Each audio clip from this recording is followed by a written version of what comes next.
Devenir l'ami de nos émotions. Pourquoi et comment?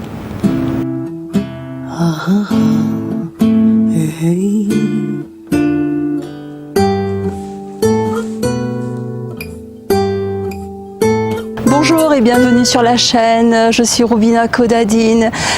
Nos émotions font partie de nous.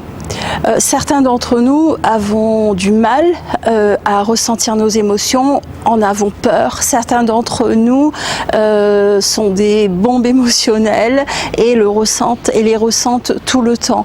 Donc cette vidéo, elle est là pour dire comment faire de sorte qu'on n'en ait pas peur et aussi qu'on puisse les utiliser. Pourquoi utiliser nos émotions? Nos émotions sont souvent indicateurs d'un besoin qui n'est pas nourri. Donc quand on a une réaction émotionnelle, c'est souvent indicateur d'un manque ou indicateur de quelque chose qu'on a besoin d'aller chercher ailleurs ou chercher en soi. Par rapport à mes accompagnements et comment je travaille sur la guérison, ça se passe, une grande partie se passe à travers l'émotionnel parce que c'est souvent l'endroit où il y a eu énormément de blessures, que ce soit nos blessures de l'enfance, de relations passées ou même beaucoup plus loin. L'émotionnel, en guérissant l'émotionnel d'aujourd'hui, on va toucher à l'émotionnel du passé parce que tout simplement le présent est lié au passé.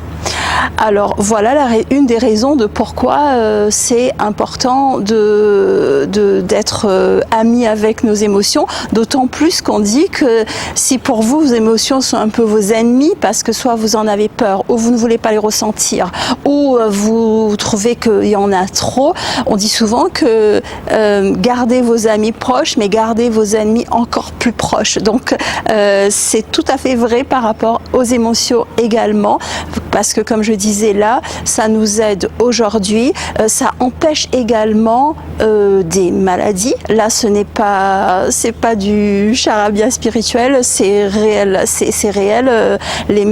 certains médecins vous expliqueront comment l'émotionnel peuvent aller jusqu'à toucher des parts en nous, des parts physiques en nous. Il y a des personnes qui prennent du poids à cause de l'émotionnel qui est débordant dans leur corps, qui n'est pas dégagé de leur corps.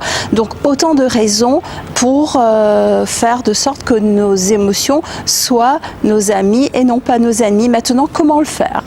La suite arrive, mais avant d'oublier, merci de liker la vidéo et pourquoi pas, rejoignez-moi, abonnez-vous et cliquez la cloche des notifications. Pour commencer, c'est d'accepter de les voir, d'accepter de les regarder. Si je sens que j'ai, pour parler d'une émotion de peur par exemple, si je sens que j'ai peur, ok, j'accepte de voir que j'ai peur. Donc c'est reconnaître qu'on a une émotion. Bon, forcément ça c'est pour les personnes qui ont du mal à regarder leurs émotions et ont du mal à les accueillir, à les processer, à pouvoir s'en occuper. Pour les personnes pour qui les émotions sont des ennemis. Donc la première chose, c'est de pouvoir regarder son ennemi en face, entre guillemets bien sûr. Ensuite, c'est de se rendre compte que mes émotions, c'est une part de moi, ce n'est pas la totalité de moi. Même si par exemple, je prends le risque de me ressentir submergée par mes émotions, ce ne sera pas permanent. C'est parce que mes émotions sont un bout de moi. Donc déjà, ça peut rassurer de savoir que ok, je peux et j'ai le droit de, comme j'aime bien dire, d'embrasser mes émotions. En anglais, c'est plus joli, c'est embrace. Embrace, c'est prendre dans les bras.